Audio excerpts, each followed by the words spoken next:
cuidados paliativos, cuáles son los componentes que evaluamos en una primera consulta, hacer un poquito de resumen del manejo de la sintomatología más frecuente y unas pequeñas conclusiones. Los cuidados paliativos son una especialidad médica interdisciplinar cuyos objetivos principales van a ser mejorar la calidad de vida, tanto del paciente como de la familia, mediante el alivio de la angustia emocional y de los síntomas físicos.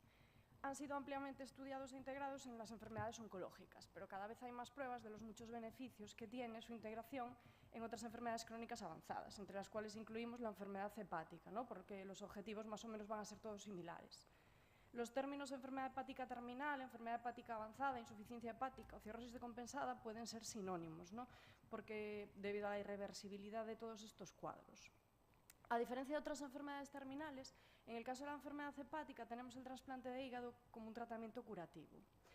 Sí que es verdad que los tiempos de espera para el trasplante son muy prolongados y una minoría significativa de pacientes van a morir en lista de espera antes de llegar a recibir el trasplante. Muchos otros pacientes ya ni van a cumplir criterios ni clínicos ni sociales para ser candidatos a trasplante. Todo esto puede parecer un poquito contradictorio y excluyente, el tema de integrar los cuidados paliativos en enfermedad hepática en aquellos pacientes que son candidatos a un trasplante por esta opción de supervivencia a largo plazo. Sin embargo, como os he dicho, el riesgo de muerte es muy alto y son pacientes que tienen una carga sintomática muy alta, lo que puede hacer que aporte muchos beneficios, aunque la espera de supervivencia sea larga a largo plazo, ¿no? Se ha visto que los servicios de cuidados paliativos se consultan más tarde en el curso de la enfermedad hepática que en otro tipo de enfermedades terminales. ¿Cuáles son los desafíos que hay a la hora de introducir los cuidados paliativos en la enfermedad hepática? Pues que muchos de estos pacientes van a estar asintomáticos durante años y pueden desarrollar síntomas de enfermedad hepática de manera brusca, lo cual nos va a dar menos tiempo para que los pacientes adquieran las habilidades de afrontar una enfermedad que es avanzada, incluso la situación de final de vida. Por otra parte, la esperanza de un trasplante que salve vidas también hace que muchos médicos no piensen en los cuidados paliativos hasta que se excluya al paciente de lista de espera de trasplante, incluso cuando están en situación de final de vida, ¿no? Lo que ya nos da poco margen de maniobra para mejorarlos. Y también muchos pacientes, y lo que es peor, muchos médicos tienen conceptos erróneos sobre lo que son los cuidados paliativos, ¿no? Y también nos derivan a los pacientes pues, en lo que es situación de final de vida ya. Algo que es muy importante es la planificación anticipada de la atención, ¿no? Se define como la planificación para ir sobre las decisiones sensibles a las preferencias que va a tener el paciente cuando surge ese final de vida. Es un proceso continuo y longitudinal en el que los proveedores de atención médica deben evaluar y cultivar la conciencia de enfermedad, tanto en el paciente como en sus familias o cuidadores. Y hay que reflexionar sobre las metas, los valores y las creencias que tiene el paciente. Esto debe iniciarse temprano, en el curso de la enfermedad, prácticamente al principio de todo, porque es cuando el paciente cognitivamente va a estar mejor, ¿no? Y además, tanto los pacientes como las familias, para ellos es menos estresante y prefieren tener estas conversaciones cuando se encuentran en un estadio clínico estable y pueden tomar decisiones mucho más claras. Hay también una serie de dificultades para establecer esta planificación, ¿no? Una de ellas es la encefalopatía, que hace que esté limitada la capacidad de toma de decisiones por parte del paciente. Por eso es muy importante establecerla en estadios tempranos, cuando la función cognitiva todavía está íntegra. Incluso en ese momento pueden designar una persona sustituta para que tome decisiones por ellos cuando ellos ya no estén capacitados. La falta de apoyo social, el trastorno por consumo de sustancias y la sobrecarga del cuidador son más frecuentes en este tipo de población. Y por otra parte, el trasplante puede parecer contradictorio y hace que no se lleven a cabo estas discusiones, ¿no? Sin embargo, debe ser un indicador de planificación anticipada de la atención por este riesgo alto de muerte que tienen, aun estando en lista de espera para trasplante. Esto va a incluir preparar tanto al paciente como a la familia para un posible deterioro brusco del estado general, que haga pues, que el paciente salga de lista de espera y que entre en situación de final de vida, o incluso que llegue a hacer el trasplante y que después se muera por algún tipo de complicaciones. Los cuidados paliativos deben de integrarse a lo largo de toda la trayectoria de la enfermedad, incluso prácticamente desde el diagnóstico. Sí que es verdad que en un momento inicial estos cuidados paliativos pueden ser llevados a cabo por los médicos de atención primaria y por sus especialistas correspondientes, ¿no? Es lo que llamamos cuidados paliativos primarios. El momento en el que lo derivamos a una consulta especializada, lo que son los cuidados paliativos secundarios, va a depender un poquito de los recursos locales y las necesidades de cada paciente. Sí que se ha visto que una participación temprana va a conducir a mejores resultados para los pacientes. No están claramente establecidos indicadores, unas indicaciones claras ni desencadenantes clínicos sobre el momento en el que hacer esta derivación, pero sí que es muy importante establecer un pronóstico. El pronóstico de los pacientes cirróticos es muy variable, va a depender un poquito de la etiología, la gravedad, el tipo, la gravedad y de las complicaciones y las comorbilidades. Y también es muy importante el grado de descompensación hepática, ¿no? Aquellos pacientes con una cirrosis descompensada tienen una mediana de supervivencia que pasa de los 12 años. Sin embargo, en los descompensados esta supervivencia va a bajar a los 2. Para establecer este pronóstico, lo que se suelen utilizar son las escalas del Child-Pugh y el MEL. En cuanto a la supervivencia a un año, los pacientes con un Child-Pugh de A tienen una supervivencia prácticamente del 100%. En el caso de la Child-Pugh B va a bajar al 80% y en la C a un 45%. Y la mediana de supervivencia va a ser menor o igual de 6 meses en aquellos pacientes con una cirrosis descompensada y un Child-Pugh mayor o igual de 12 o un MEL mayor de 21. Así, a modo de resumen, lo que sí que está claro es que sobre todo aquellos pacientes que tienen una supervivencia menor o igual de 6 meses sí que pueden ser buenos candidatos para derivar a la consulta de cuidados paliativos, ¿no? Estas son un poquito unas características de derivación, pero como os he dicho, no hay unos indicadores claros ni ningún desencadenante. Pero bueno, sobre todo las características del paciente pueden ser buenos candidatos para derivar aquellos pacientes con un Child-Pugh B o C, un MEL mayor o igual de 14, que ya no sean candidatos a trasplante o que ellos lo rechacen, complicaciones de las cirrosis descompensadas refractarias a tratamiento, que tengan atrofia muscular o severa, desarrollen síndrome hepatorrenal o insuficiencia renal, la cual es muy frecuente también, y que tengan ya un deterioro brusco de su estado general. En cuanto a las circunstancias sociales, son un poquito más controvertidas derivar a los pacientes por estas condiciones, ¿no? Sobre todo son pacientes pues, que no tienen un apoyo social, o que son pacientes que están en crisis espirituales o existenciales, que no están de acuerdo con los planes que establecen sus médicos habituales, o que tengan condiciones previas que todavía no han resuelto. Una vez que tenemos al paciente en nuestra consulta, en lo que es esa primera consulta, la primera vez que vemos al paciente, lo que vamos a evaluar, solo lo hacemos en esa primera consulta, es un poquito intentar comprender e indagar qué es lo que sabe tanto el paciente como la familia sobre su enfermedad, sobre el pronóstico y sobre lo que nos espera a partir de ahora en la evolución de la enfermedad. Hay que preguntarles acerca de todos los síntomas, ¿no? Sobre todo síntomas de descompensación y bueno, incluidos también el dolor, la anorexia, las náuseas, los vómitos.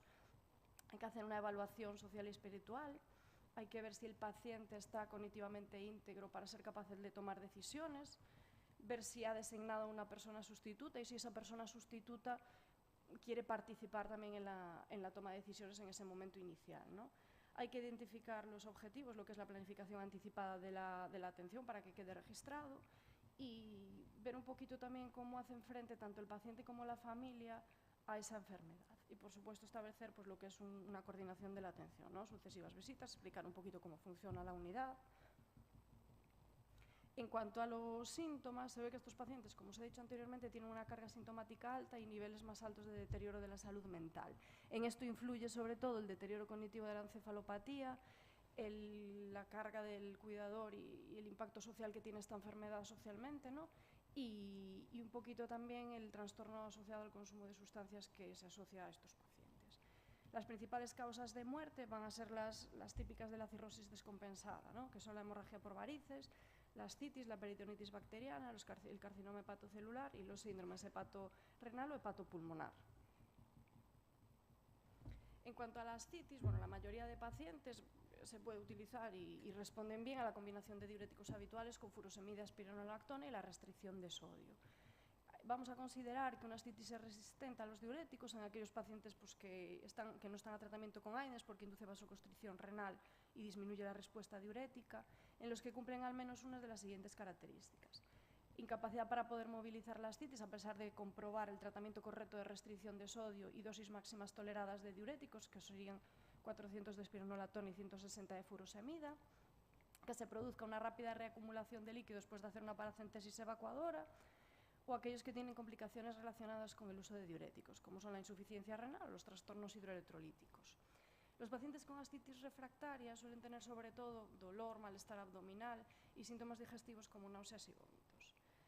Para el tema de la ascitis refractaria, los tratamientos que se utilizan, bueno, en primer lugar hay que suspender los tratamientos que disminuyen la presión arterial, hay que pensar en la derivación portosistémica intrahepática transyugular, que en nuestro caso la mayoría de los pacientes no van a ser candidatos, Y lo que más utilizamos, lo más importante, es realizar paracentesis evacuadoras de gran volumen, ¿no?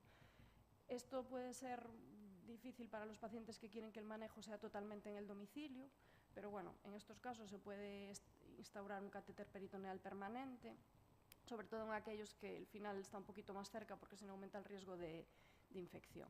Y recordar un poquito que en el caso de las neoplasias malignas no está indicada la reposición de albúmina y que no tenemos un límite de extracción de litros al realizar la paracentesis.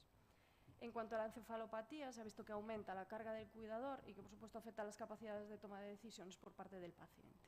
Un poquito las medidas generales pues son evitar la deshidratación y corregir las anomalías electrolíticas, proporcionar apoyo nutricional, pues, instruir a los pacientes para que hagan comidas más pequeñas y más frecuentes a lo largo del día, que antes de dormir hagan un pequeño aperitivo con carbohidratos complejos, y hay que proporcionar un entorno seguro, sobre todo en aquellos pacientes que están desorientados, para prevenir el riesgo de caídas. Se puede utilizar la combinación habitual de lactulosa y rifaximina, y sí que es verdad que las opciones de tratamiento para mejorar la encefalopatía son un poquito más limitadas en aquellos pacientes que están en situación de final de vida o que ellos han optado por el confort y no por tratamiento activo, ¿no? Y que sobre todo pierden la vía oral y que no está indicada la colocación de una sonda nasogástrica. En estos casos, aunque podemos utilizar los enemas de lactulosa, más bien habrá que asumir que el paciente está en situación de final de vida y primar un poquito el confort de síntoma, el confort. Un control de síntomas, pues el dolor, la desorientación o el delirio que puedan tener estos pacientes. En cuanto al dolor, el dolor es difícil de manejar en este tipo de pacientes por la alteración del metabolismo hepático, que lleva a aumentar la susceptibilidad a los efectos adversos. Además, la mayoría de los pacientes van a tener insuficiencia renal concomitante, lo que aumenta todavía más esta susceptibilidad a los efectos adversos. Lo primero que hay que hacer en un paciente con dolor es ver si tiene una causa reversible y si tenemos un tratamiento específico para esa causa. Por ejemplo, los pacientes con ascitis, realizar una paracentesis evacuadora normalmente les alivia mucho la sintomatología. O aquellos pacientes que tienen edema, forzar un poquito más la diuretis también puede mejorar el dolor. Es muy importante integrar las preferencias del paciente en el plan del tratamiento del dolor. Habrá pacientes que prefieren mantener un estado más alerta y aguantar un poquito más el dolor, y pacientes que lo contrario, te piden ellos mismos que prefieren estar un poquito más dormidos y no sentir nada de dolor. Sí que es verdad que a medida que la enfermedad avanza y nos acercamos al final de vida, estas preferencias van a cambiar. Aquellos pacientes que tienen una enfermedad hepática leve, los tratamientos pueden ser similares a los de los sujetos sanos. El límite exacto en el que modificar las dosis o elegir los tratamientos es algo que es incierto y tampoco está claramente establecido, ¿no? En cuanto a los AINES, sabemos que aumentan el riesgo de hemorragia por varices, pueden aumentarla hasta 3 veces y sobre todo aquellos pacientes con coagulopatía, lo cual es muy frecuente. Aumentan el deterioro de la función renal y, como dijimos antes, la ascitis resistente a los diuréticos. Por lo tanto, van a ser fármacos que no deben utilizarse en este tipo de pacientes. Los inhibidores de la COX-2 disminuyen la incidencia gastrointestinal y renal, pero aumentan el riesgo cardiovascular. No están muy estudiados en este tipo de pacientes, con lo cual también normalmente debemos evitarlos, ¿no? Y en cuanto al paracetamol, hay que descortar la idea errónea que se tiene de que el paracetamol no se puede usar en estos pacientes. Es eficaz y seguro, hay pacientes que incluso toleran hasta los 4 gramos al día sin elevación de enzimas hepáticas, pero sí que es verdad que hay que limitar su uso en aquellos pacientes que están con consumo activo de alcohol. Se restringe normalmente a 2 gramos al día. Esto es porque en sujetos sanos, una pequeña porción del paracetamol se metaboliza a través del citocromo P450 al NAPQ1, que es un metabolito tóxico. En los pacientes que consumen alcohol va a estar más estimulado el P450, con lo cual se genera más NAPQ1 y genera más toxicidad. Además, en sujetos sanos, el NAPQ1 se disminuye por la conjugación del glutatión, la cual va a estar sus reservas disminuidas por la producción deficiente y por el estado nutricional deficiente en los pacientes que consumen alcohol. En cuanto a las opioides, son fármacos que se metabolizan a través de la oxidación hepática y la glucorinazón. Las vías de las enzimas oxidativas y la eliminación de los opioides van a estar afectados en pacientes con cirrosis, lo que lleva a una acumulación de metabolitos tóxicos. Analizando un poquito más cada opioide en específico, vemos que la morfina, por ejemplo, se retrasa su eliminación entre un 35 y un 60% y que va a aumentar su biodisponibilidad oral. Con lo cual hay que utilizarla con precaución en pacientes cirróticos, y lo que se ha recomendado es duplicar el intervalo de administración, o en aquellos pacientes que utilizamos fórmulas orales, reducir un poquito las dosis. Ojo en los pacientes que tienen insuficiencia renal concomitante, porque puede producirse acumulación de metabolitos hidrofílicos. Esto va a disminuir el umbral convulsivo, aumenta la depresión respiratoria y puede inducir encefalopatía hepática. En cuanto al resto de opioides, se ha visto que la codeína podría estar disminuida su eficacia, el tramadol, los efectos del fármaco, aunque parece seguro, pueden ser un poquito impredecibles. El fentanilo, que es entre 80 y 100 veces más potente que la morfina, se metaboliza por hidroxilación y desalquilación en el hígado a metabolitos que son inactivos y no tóxicos, por lo cual es un fármaco seguro en pacientes con enfermedad hepática avanzada y la farmacocinética no cambia en comparación con los sujetos sanos. La oxicodona tiene una eficacia similar a la morfina. También se ha visto que las concentraciones plasmáticas suelen ser un 50% mayores en comparación con sujetos sanos. La eliminación se va a retrasar, se prolonga 2,3 horas. Y también hay que utilizarla con precaución, igual que la morfina. Lo que podemos hacer es lo mismo, reducir las dosis utilizar intervalos de dosificación más prolongados. La hidromorfona, que es unas 5 veces más potente que la morfina, también se ve prolongada su eliminación y la vida media también se prolonga. Lo mismo que la morfina y la oxicodona, utilizarla con precaución, dosis reducidas e intervalos de dosificación más prolongados.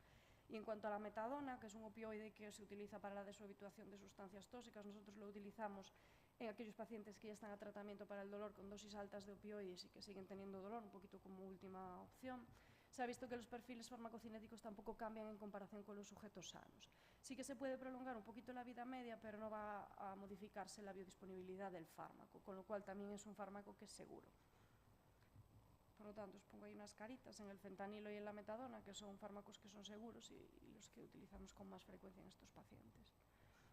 En cuanto al dolor neuropático, poco cambio, ¿no? Podemos utilizar parches tópicos de lidocaína, la gabapentina, la pregabalina, la duloxetina, son fármacos que son seguros, muchos se eliminan por vía renal. Hay que tener cuidado de no suspenderlos de manera brusca, ¿no?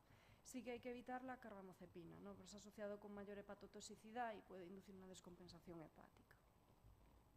En cuanto al cannabis, se ha visto que mejora el control del dolor, las náuseas, la ansiedad y se utilizan también como estimulante del apetito. En Estados Unidos está aprobado tanto para el control de las náuseas en pacientes con quimio como para estimular el apetito. Aquí todavía no, pero parece ser que está en trámites de ello. No se recomienda de todas maneras en este tipo de pacientes de forma rutinaria porque la intoxicación por cannabis puede empeorar o imitar la encefalopatía hepática. Y en aquellos pacientes que vayan a ser candidatos a trasplante, pues que dé positivo el cannabis en orina puede tener un impacto negativo. En cuanto a la hemorragia por varices, es una complicación grave en la cual hay que tener un poquito en cuenta los objetivos y las preferencias del paciente, que deben guiar un poco el tratamiento en estos casos. Aquellos pacientes que tienen alto riesgo de tener una hemorragia por varices o que ya han tenido algún episodio previo y que ellos han manifestado que sus objetivos están centrados en el confort o que ya estamos en situación de final de vida, lo más importante es educar al paciente y a la familia sobre el riesgo de que pueda tener una hemorragia y establecer un plan de emergencia. Este plan de emergencia va a ser que los pacientes y la familia tengan a mano sábanas oscuras para que no sea tan impactante, ¿no? El color de la sangre roja en unas sábanas o unas toallas claritas. Hay que dotar al paciente de una vía subcutánea y dejarle rescates en domicilio con opioides subcutáneos y benzodiazepinas para bajar un poquito el nivel de conciencia mientras no llega ese apoyo a la familia, que puede ser el CERO, el PAC, al que avise la familia, y realizar el traslado al hospital en aquellos pacientes en los que se pueda o en los que la familia no quiera que el final sea en el domicilio. En cuanto al prurito, los pacientes con colestasis pueden tener prurito debido a cualquier causa. Puede ser generalizado o localizado, sobre todo en las palmas de las manos y las plantas de los pies. La intensidad va a ser variable y la gravedad no se relaciona con la gravedad de la enfermedad hepática. Normalmente se puede hacer un diagnóstico presuntivo, aquellos pacientes que tienen una colestasis y desarrollan un prurito. No requiere una evaluación exhaustiva porque normalmente ya conocemos la causa y lo que sí que hay que hacer es una evaluación dermatológica para descartar otras causas o incluso algún tipo de infección. Las medidas generales incluyen emolientes tópicos, evitar los baños calientes y frotar la piel, aire fresco y humidificado, no utilizar jabones, colonias, detergentes, otros irritantes que sean muy fuertes y utilizar ropa holgada. Aquellos pacientes que tienen un prurito moderado o severo, las medidas farmacológicas que utilizamos son los secuestrantes de ácidos biliares, como la colestiramina, la resincolesteramina. En aquellos pacientes que no los toleran o no responden, se pueden utilizar inhibidores selectivos de la recaptación de la serotonina, como la paroxetina. Y la otra opción que tenemos son los antagonistas de los opioides, la naltrexona. Con la naltrexona hay que tener cuidado en aquellos pacientes, sobre todo en final de vida, porque si están en tratamiento con opioides va a disminuir el efecto analgésico. Y aquellos pacientes que además tienen uremia asociada, puede utilizarse la gabapentina. En cuanto a la anorexia y la caquexia, la mayoría de las veces van a ser síntomas premonitorios de que estamos ante una situación de final de vida. Muchas veces puede ser secundario a náuseas, a estreñimiento, alteraciones del gusto, a la disnea o a la depresión. Muchas veces optimizar el tratamiento para ello va a mejorar ya la anorexia o la caquexia. Los pacientes que tienen gastroparesia o saciedad temprana, podemos instruirles un poquito en modificar la dieta, eso de que hagan comidas más pequeñas y más frecuentes, a veces utilizar pajitas para los líquidos o los suplementos nutricionales puede ser también beneficioso, que utilicen comidas que ya vengan preparadas o que descansen un poquito antes de las comidas. Y utilizar procinéticos. Los más habituales son la metoclopramida y la domperidona. Aquellos pacientes que todavía no estamos en fin de vida y que podemos intentar estimular el apetito, que tienen todavía anorexia persistente, podemos utilizar la olanzapina, el acetato de megestrol, cuidado con el riesgo de trombo, añadido siempre al principio un poquito de corticoides para que inicie efecto un poquito más rápido, o la mirtazapina. Sí que pueden estar indicados los suplementos nutricionales, pero hay que informar tanto al paciente como a la familia que el aumento de la ingesta calórica no va a revertir el proceso base, ¿no? Y que esa pérdida de peso y de apetito son un poquito por evolución natural de la enfermedad y que muchas veces no vamos a conseguir que eso mejore ni con los suplementos ni con la medicación. Y la nutrición artificial es algo que no ofrecemos a nuestros pacientes porque ni se ha visto que prolongue la vida ni que mejore el pronóstico. En cuanto a la disnea, va a haber pacientes que lo que pueden hacer es desarrollar un hidrotórax hepático que normalmente es refractario a las medidas iniciales de toracocentesis, diuréticos y restricción de sodio. Lo que podemos evaluar es si el paciente es candidato a derivación portosistémica intrahepática, que en la mayoría de los casos va a ser que no en nuestros pacientes, y para su alivio utilizamos los catéteres pleurales permanentes para hacer drenajes continuos. También se utiliza la oxigenoterapia en pacientes hipoxémicos. En aquellos que no están hipoxémicos no se ha visto que tenga beneficios. Por supuesto, los opioides. El que más beneficios tiene es la morfina, pero va a estar limitado su uso en estos pacientes. Y en aquellos pacientes que tengan ansiedad asociada pueden utilizarse las benzodiazepinas. En cuanto a la ventilación no invasiva, sí que se puede considerar como una medida paliativa. ¿En qué medida o qué es lo que vamos a buscar con utilizar la ventilación no invasiva? Reducir el trabajo respiratorio, aliviar la disnea y ayudar a mantener un poquito la vigilia, a poder reducir las dosis de opioides para prolongar mínimamente la vida y que el paciente pueda cumplir sus objetivos vitales. Normalmente, que pueda despedirse de la familia, sobre todo si tiene familia lejos y que están ya en camino de llegar. Hay que avisar a la familia de que el uso de la ventilación no invasiva puede prolongar el proceso de muerte. En cuanto a las náuseas y los vómitos, lo primero que hay que hacer es descartar otras causas, sobre todo el estreñimiento, porque muchas veces ya con ello ya mejoran. Los pacientes que no tenemos una etiología clara, se ha visto que la primera línea de fármacos es la metoclopramida, que es seguro en estos pacientes, al igual que en la gastroparesia.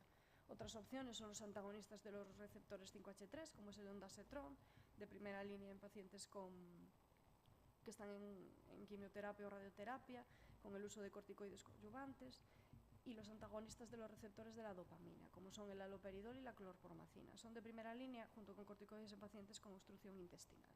Otras opciones son la domperidona y la olanzapina, que también ayudan a mejorar las náuseas y los vómitos. Para el estreñimiento, lo mismo, hay que descartar que pueda ser debido a causas secundarias.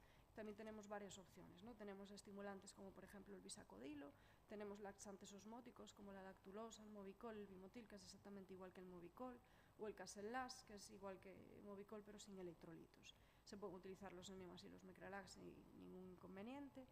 Y aquellos pacientes que ya están con combinaciones de laxantes y que todavía siguen teniendo estreñimiento, tenemos como última medida los antagonistas de los opioides, como son el Moventi y el Naloxegol, y ahora desde hace no mucho el Ritmoy, que es la naldemedina. Otra sintomatología que es frecuente en estos pacientes son los calambres musculares, de los cuales no se conoce con precisión cuál es la causa y tampoco los tratamientos son muy claros ni se ve que sean muy efectivos, ¿no? Que se utiliza la taurina en aquellos que tienen niveles bajos de zinc, repleción con zinc, o la vitamina E. Y en los que no responden tenemos el verapamil o el ditiazem o la gabapentina y la pregabalina. Y en cuanto a la disfunción sexual, un poquito porque hasta un 70% de los hombres y el 80% de las mujeres pueden manifestarlo en episodios de descompensación. Y el primer paso en el tratamiento es preguntar acerca de ello porque es el síntoma que menos comentan. Primero hay que identificar pues, si puede ser secundario algún tipo de fármaco o el consumo de sustancias, como puede ser sobre todo el alcohol en estos pacientes, ¿no? O si es un poco por depresión o ansiedad.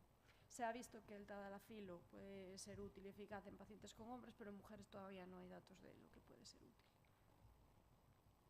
Y un poquito como conclusiones, bueno, destacar que aunque el paciente sea candidato a trasplante de hígado, ¿no? Como una opción de tratamiento viable y curativa, muchos no van a ser candidatos y aunque estén con esperanza de un trasplante, la mayoría de los pacientes van a morir en lista de espera mientras están esperando el trasplante, lo que va a justificar la instauración temprana de los cuidados paliativos, ¿no? El pronóstico es muy variable y el deterioro funcional puede ser errático e impredecible y muchos pacientes van a tener descompensaciones. La muerte puede ser repentina e inesperada. En general, el Child-Pugh o el MED es lo que nos ayudan a determinar un poquito el pronóstico, pero no siempre van acorde con el estado funcional o la sensación de bienestar que tiene el paciente. Por lo tanto, no deben usarse de manera aislada, ¿no? Para considerar la derivación de los pacientes a una unidad especializada. Deben proporcionarse a lo largo de toda la trayectoria de la enfermedad, comenzando con el diagnóstico, aunque gran parte de esta atención puede ser establecida por los cuidados paliativos primarios, que son los médicos de atención primaria y sus especialistas correspondientes. Y en cuanto al manejo sobre todo del dolor, los opioides deben usarse con precaución. Sí que sabemos que el fentanilo y la metadona son fármacos seguros y que podemos utilizarlos sin inconvenientes.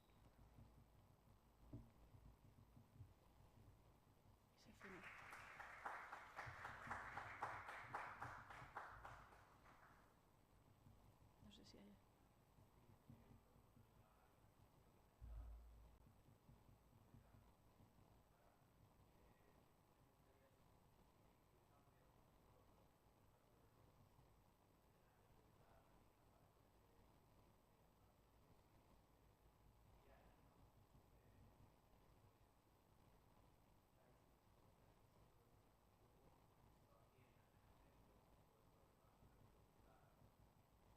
Sí. A ver, claro, porque por ejemplo, aunque derives al paciente ADO, las paracentesis no las hacen en domicilio habitualmente, ¿no? Sí que se podrían, porque de hecho alguna yo cuando estuve en ADO tienen realizado, pero yo creo que lo... ADO. Ah, sí,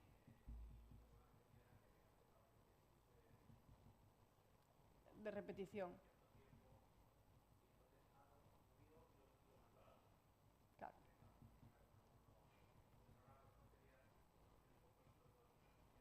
Sí que es verdad que se pueden hacer en casa, porque yo recuerdo cuando estuviera en ADO con el rollo de las virtudes, alguna con INMA tenemos hecho en casa. Pero yo creo que lo más cómodo para ellos, los que no quieren venir al hospital o no están en condiciones, es colocar un catéter peritoneal. Lo hacen los cirujanos.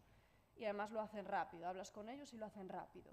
Instruyes a la familia sobre cómo hacer el drenaje y así evitas que tengan que venir al hospital. Como no hay que hacer ni reposición de albúmina la mayoría de las veces, pues es... Sí, sí, sí, o sea, sí que tuvimos varios pacientes con catéter. Sí, sí, va bien. El riesgo que tiene es el riesgo de infección, pero normalmente son pacientes que van a estar casi en situación de final de vida, con lo cual no desarrollan infección. Y sí, sí que van bien. Igual los catéteres los pleurales igual. Colocan ahí uno permanente y instruyes a la familia, hacen ellos el drenaje con la botellita y... Sí, ese es lo colocan los neumos y el peritoneal los cirujanos. Y sí, sí que van bien, ¿eh?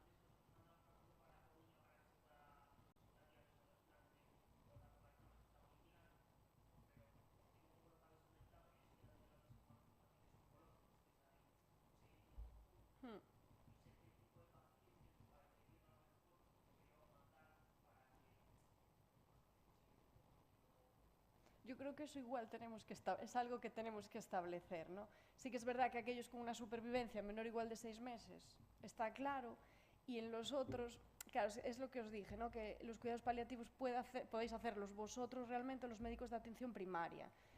Aquellos que ya son un poquito más complejos son los que hay que derivar, ¿no?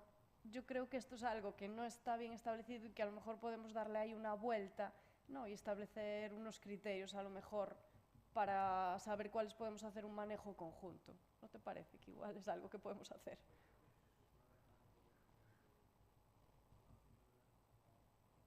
Claro.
Sí, yo creo que eso sí, sobre todo es eso, si ya no son candidatos a trasplante, yo creo que eso sí que son buenos candidatos para ir haciendo un seguimiento conjunto.